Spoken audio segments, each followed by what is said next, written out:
É o espiritismo. Por exemplo, o que a Umbanda faz? Por isso que eu digo que a Umbanda perdeu com o tempo essa questão de ancestralidade, porque a Umbanda seria o culto mais ancestral em termos de natividade nossa, ou seja, do índio, do caboclo, do preto velho. Ela era para ser isso. Mas o que ela faz?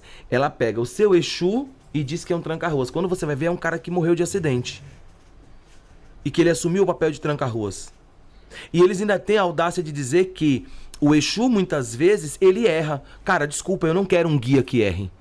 Você vai entrar dentro de uma mata com um cara que o cara não sabe tudo da mata?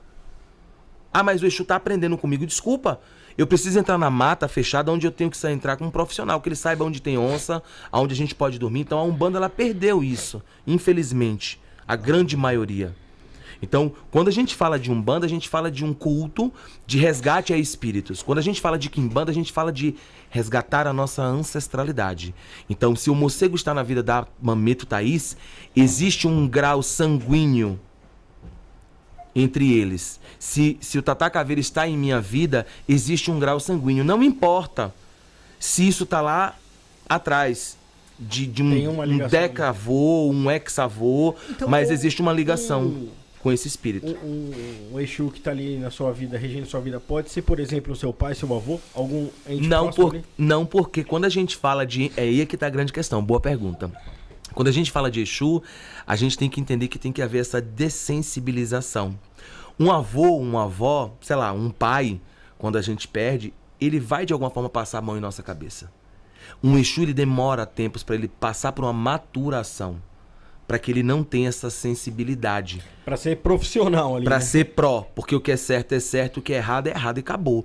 Então o morcego, se a Mameto tiver de falhar em algo, ele vai descer a porrada nela, querendo ela ou não, ela estando maquiada ou não, ele vai descer a porrada. Dane-se.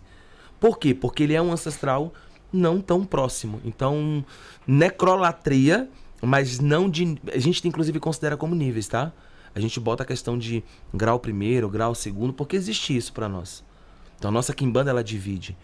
Uma coisa é a gente ter um ente querido, falecido recente, sei lá, uma avó, um primo, uma prima. Outra coisa é esse espírito que muita gente precisa entender a história dele para prestar esse culto de forma correta. Porque Thaís pode ter o mesmo morcego que o João, o Mariano, o Juliano. São espíritos diferentes vestindo a mesma roupagem e que cada um vai ter que aprender o gosto e o que mais pode ser feito para agregar no seu dia a dia de comunhão com esse espírito.